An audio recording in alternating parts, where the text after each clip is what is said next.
All right. Good afternoon, everyone. I want to welcome you back to our Learn at Lunch webinar series. I hope everyone's new year is off to a great start. Today, we will hear from our Northeast Area Agriculture Economic Specialist, Scott Clausen, as he discusses financial planning activities that livestock producers could implement at the beginning of the year. If you have questions, please ask them through the chat window, and you can open the chat window by clicking the chat button at the bottom of the screen. Scott will answer your questions at the end of the presentation today, and more resources are available on the eFarm Management website. I will share the link to that in the chat window as well. Scott, I will turn it over to you now. Okay, well, thank you, Brent. I appreciate the invite and hope that we can work through this relatively quickly. Shouldn't take too long, but it seems like kind of repetitive, but we're in interesting times, and kind of lately seems like we're always in interesting times. And so I think there's reason for both optimism and uncertainty going into 2023. I think both are certainly warranted. I do feel, though, that there's some things that we can do, kind of from the back room, from the office, that can really benefit us moving into 2023 and how we take advantage of some of those things that might be out there. So again, a lot of different ways to slice this kind of discussion point. These are just kind of my views on it that I certainly think might be helpful. So just kind of starting with some situational stuff. Won't dive deep into this stuff, but it's important to consider some of these things and why we might need to take these financial steps. Those top left, top right, bottom left are all different price indexes for different farm inputs, from fertility to ag chemicals to fuel, etc. Some of those input type items that we deal with. And I think we all see the price trend there. And, hopefully we find that those prices aren't sticky, kind of quote unquote, as we move into 2023. But just from a realistic standpoint, I bet we find that they just might be. And the other two graphs that have some red on them are some of our feed input items there. And we certainly expect strength in those markets as well going forward. So, just from a basic standpoint, these are all pretty pivotal inputs that we expect prices to either remain high or to have some possibilities to be high going into 2023 that we're going to have to consider. At the same time, we kind of throw this up there. And as I said before, I feel that there is reason to be optimistic, especially in the livestock cattle business moving forward in 2023. I think we're all pretty aware of those conditions and we don't need to rehash them. But some things that are going to help kind of fill in those gaps and tell that story for us in 2023. I think we're going to find out some of them real quick. Spring forage conditions are going to be paramount. We all understand our cow herd has shrunk. What's happened in the feed markets, the resiliency of beef demand, and kind of more specifically to our discussion today, the cost of credit moving into 2023 are some of those surrounding issues that we're going to need to consider. But again, kind of summarize that, reasons for optimism and a little, reasons for pause going into 2023. How we sort those things out financially is going to be pretty important. So here's the three things that I kind of popped up with when I start to think about it and work with producers in Eastern Oklahoma. Some three things that are certainly things that are important in 2023. You might be able to just say, well, it's important every year to do those things. But I think with the amount of operating capital that we're going to have to put at risk in 2023, I think it does kind of amplify the need for these things in this upcoming year. So let's just kind of dive right in real quick. The first one, and this is an example of building a monthly cash flow. And I stress this all the time to producers. I spent quite a bit of time in being a banker as well. And building a cash flow that is accurate and that is realistic is extremely important. We all do this, I think, more on a personal side of things with our monthly paychecks and allowances for bills, etc. But we oftentimes don't extend that into our farming and ranching operations. And so while we would love for our personal cash flow and our farmer ranch cash flow to be separate, if it doesn't work that way at your place, that's fine. Just make sure it's accurate and all encompassing. This is the most practical document that we can use. And so, I just threw a little kind of snippet example up here. And from just a figuring out your cash flow perspective, it's so simple. Cash flow coming in, cash money going out. There's no fancy analysis to do with it. It's just what comes in and what comes out every month. And I think one of the things that we start to see on these cash flows is it starts to highlight one of the significant issues that we'll talk about more on the next slide, specifically with cow-calf operations. It's not always a cash flow problem. It's a timing of cash flow problem. And a monthly cash flow will really help us diagnose that. What I didn't put on here is what my preference is, or if I work with producers, what we build in is we not only want a projected cash flow, but we also want to go back and have an actual one with it. So, we might have a January actual and a January projected column. And the same for February all the way out through the end of the year. We're going to miss things, and that's fine. We're going to miss a cost. I know our equipment and everything is getting pretty fancy, but it usually doesn't give you a heads up notification when something's about to break. It might tell you when it does break, but we haven't come predictive yet on those types of things. And so we're going to miss things. Things are going to be off. However, it's important to have an actual and projected that we can go back in and build on. There's a million formats that you can find something like this on. Between the OSU resources, just Excel files are already built out there that incorporate not only just cash flow in and out, but also, kind of a starting cash balance, maybe a revolving line of credit option to tie into here. And so that's the what it is. Why I think is equally important on the cash flow side. And so, like I said before, we struggle in cow-calf production systems with as much as timing of cash flows as we do cash flow. So, we usually get that big flush of cash in the fall. That's when our land payments are due. That's when our baler payments due. And there's nothing wrong with that. But we also have to kind of steer that and kind of allocate that cash out through the rest of the year.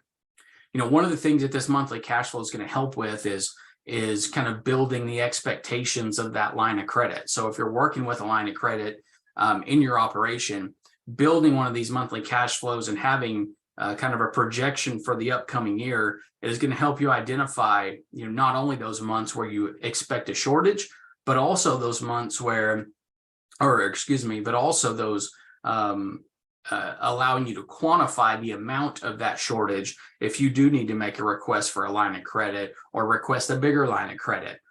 Having something like this is going to go leaps and bounds to discussing that with your lender in terms of how big a line of credit do you need. I mean, I've sat in a lot of discussions where it's, hey, I need a bigger line of credit. Okay, great. How big a one? However much you'll give me. That's not the discussion we want to be having. So, again, identify not only the timing of shortages, but also the magnitude of those shortages.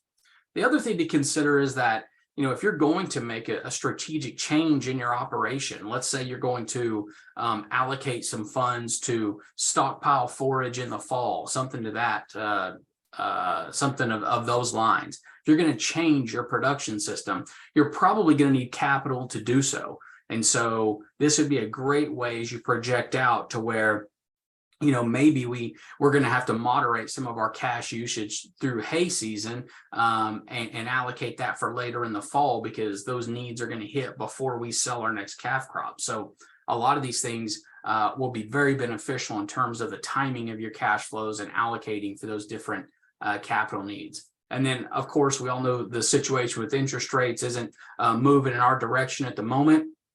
So again, cost of capital is going to be going higher. And anyway, anything tool that we can build to help us with that, limit our draws on those lines of credit is going to be beneficial. So I threw this up here, just a Schedule F, not that people aren't familiar with that, but I just show this out there because a lot of folks are leaning on that Schedule F as a measure of cash flow, and that is just an awfully poor way to manage cash flow.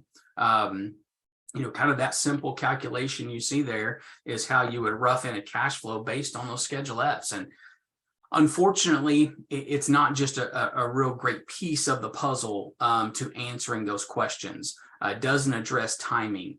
Look at 2022, for instance. Even though I would think we would overwhelmingly say it probably wasn't a great year, there are going to be tax problems from Schedule Fs in 2022. And they didn't feel it was a good year because maybe we sold cattle sooner. We sold more than normal. We had the LFP payment come in and hit that Schedule F. And so we could have a kind of flush of cash coming in 2022, but we'll have kind of negative implications going into 2023. So again, building that monthly cash flow is really important. So again, I think that's kind of step one to look at.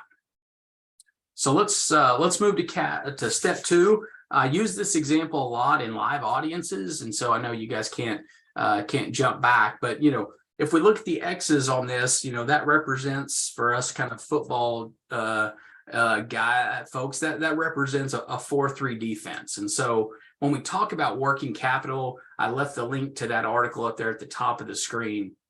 It's my favorite article that discusses kind of a practical look at working capital. And so if we think about it from a football example, our first line of defense is kind of the big guys in the trenches up front. And the financial equivalent is that's our cash flow, right? As long as our cash flow is strong, we're going to be able to meet those financial obligations as they come due, and life is going to be pretty good.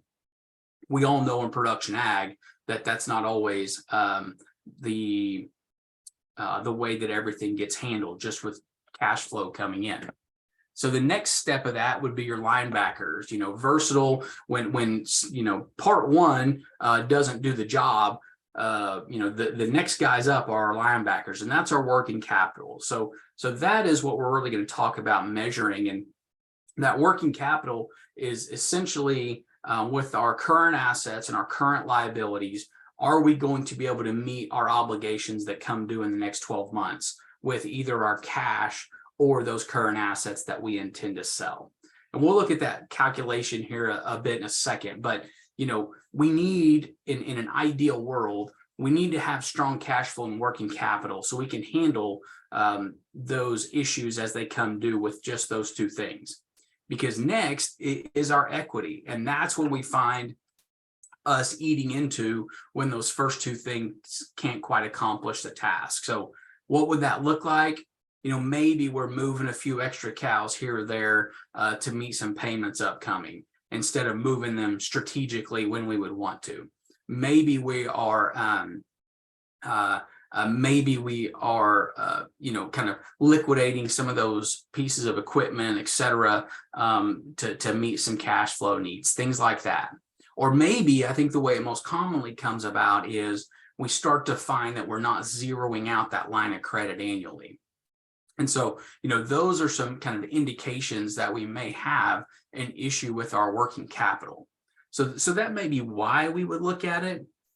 But I think it's important to look at kind of the next step and how it's calculated, so the math might make a little sense. So current assets minus current liabilities gets us our working capital. So what are each of those things?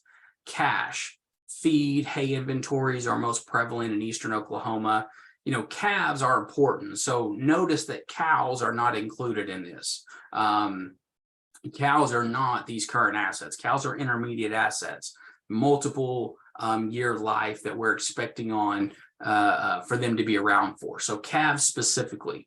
minus those current liabilities. So fee, credit card, loan payments due, family living draw that you might have coming up in the near future. While that might not show on a balance sheet, that money's going to come from somewhere. So that relationship is how we end up with working capital. So why this is important, I think specifically, is that we looked at the price kind of indexes of when we started this about a lot of our inputs, fertility, etc. So we're going to have to front those items if you're a typical spring calving operation through this entire year. So while we might be anticipating a bigger payoff with bigger calf sales, better cattle prices in the fall, we've got to get to that point. And so we're going to make a bigger investment in those current assets, in our hay, in our feed, all those types of things as we run through the calendar. And we're depending upon, for a cow-calf operation, let's just say, that calf price in the fall to be high enough to meet those costs that we've run all the way through the year. So a couple of things there.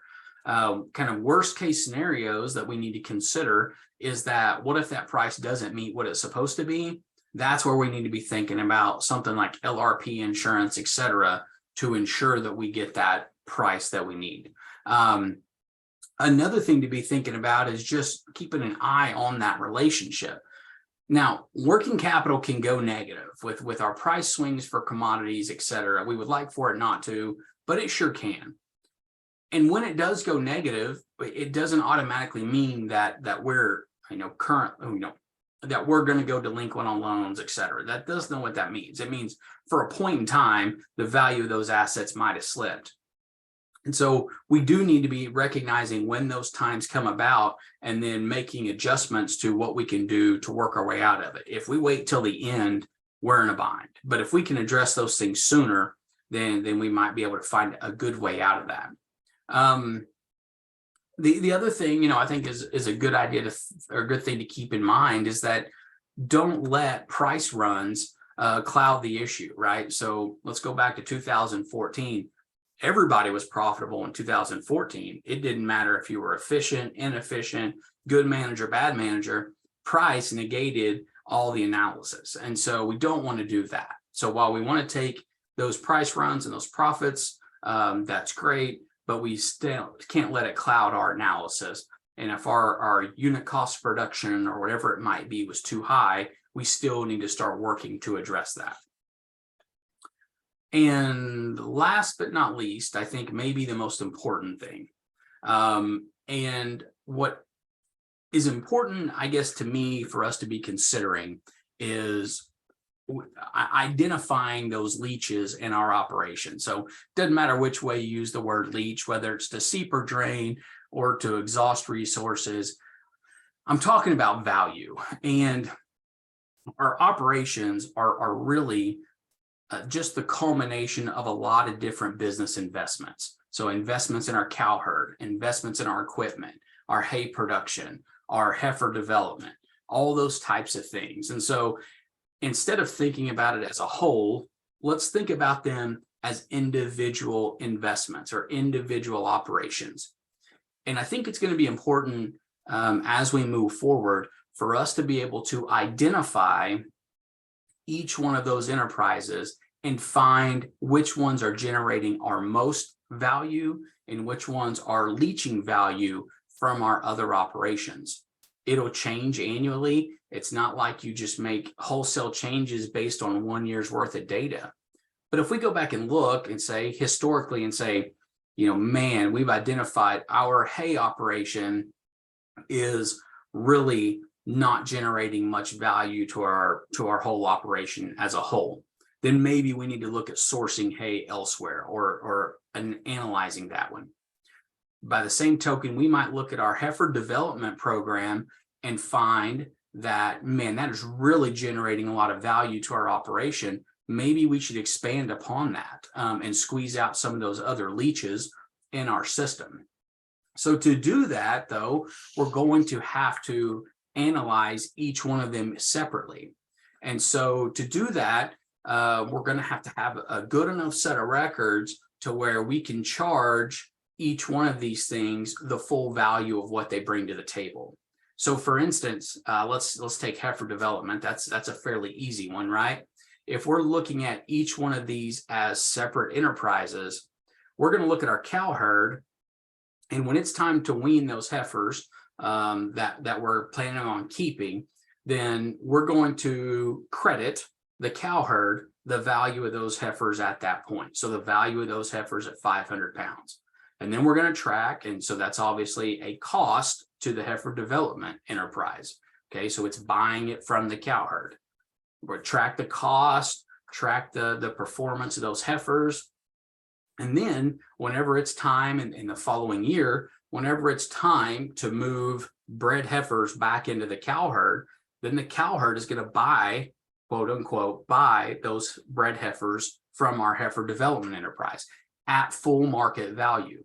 And that is the way that we can go in and find. We'll do the same thing with hay. We'll do the same thing with our cows, right? Our cows are using value from our land resource. So again, it sounds really complicated, but once you kind of get the gist of it, we can really see where the value tracks through our system. So I won't point out anybody in particular, but let's look at Bitcoin, right? So Bitcoin started at nothing. It surges to a tremendously high value. And now, depending on which one you're in, those things have faltered significantly.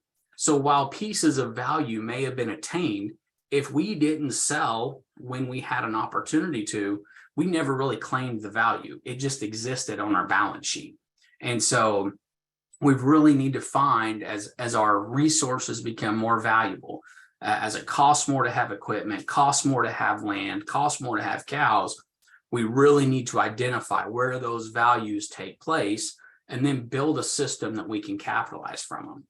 And by doing this, we're going to find out, what our cost of production is overall. And once we find that item, we can really make some decisions within our operation to find out what's best for us and what's the most profitable for us and where we want to be as an operation. So again, as that's probably not something that's going to happen year one, but man, if we could start thinking about our operation and start tracking some of those things within our operation, we can really start to make some good decisions going forward. So, kind of put a bow on that, one of the things that I hear a lot is it's either too big of a venture or I'm not going to get it all right, so it's probably not going to be worth having. Don't let perfect be the enemy of good in terms of how we manage this upcoming year. It's not going to be perfect. I can spoil that. Santa's not real. We just kind of threw that out on the table for everybody. We can spoil that now. Don't worry about it. Anything that you do, we can always adjust and we can be flexible and we can get better at. So don't let the fact that you want it all to be perfect stop you from doing it and getting started, because it's not going to be perfect. We can kind of stop that right off the top.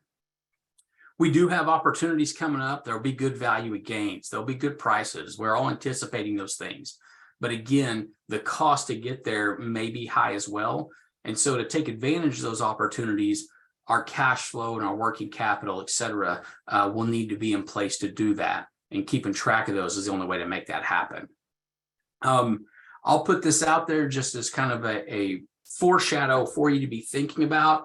I think one of the biggest things that we're going to have to deal with, not in 2023 only, but in the upcoming year, is how do we replace assets? And that's going to be hugely important because we can stretch our assets out. We can stretch how long we run a tractor, however long we run a baler, whatever that might be. But what we're going to find is that point where we need to be replacing an asset, it's going to cost significantly more than what it has historically. You already see that with farm trucks, et cetera. And so we really need to be thinking about that, because that might put us in a point to really need to evaluate our systems when it comes time to replace assets. So again, just throw that out there. Always be calculating your decisions. We've got a lot of resources here that'll help you with that. Decisions on creep feeding, decisions on weaning times, decisions on hay purchasing or production, whatever it might be.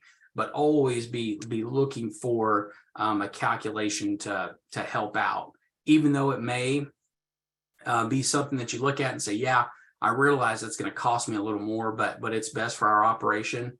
Hey, that might be the case. Get after it. I mean, that's certainly fine.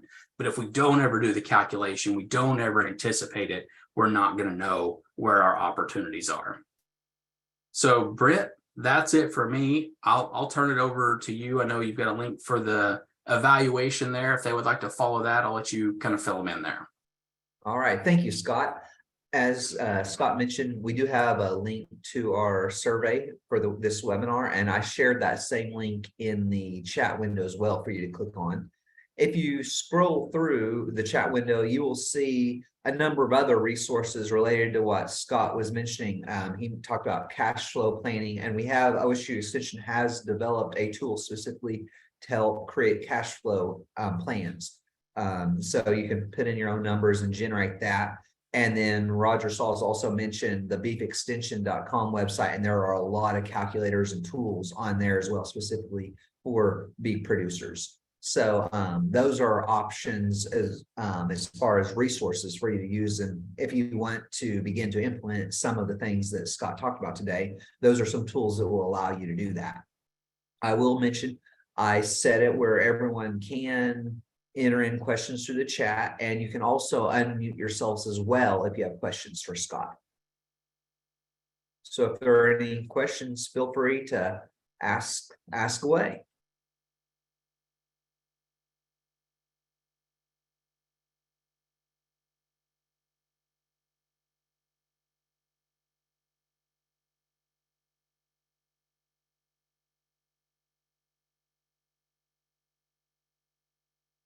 As people are thinking of questions, I will also mention that we do have our next webinar scheduled. It will be February 21st at noon, and Dr. Darrell Peel will be speaking on the livestock market and give us an update on market conditions for livestock.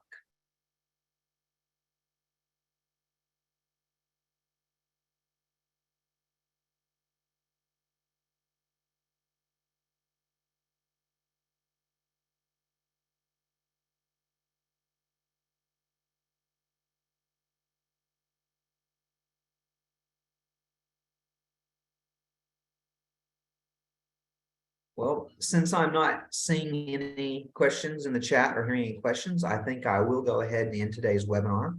Thank you, Scott, for presenting, and thank you everyone for joining us, and we will see you on February 21st. Thank you, everybody.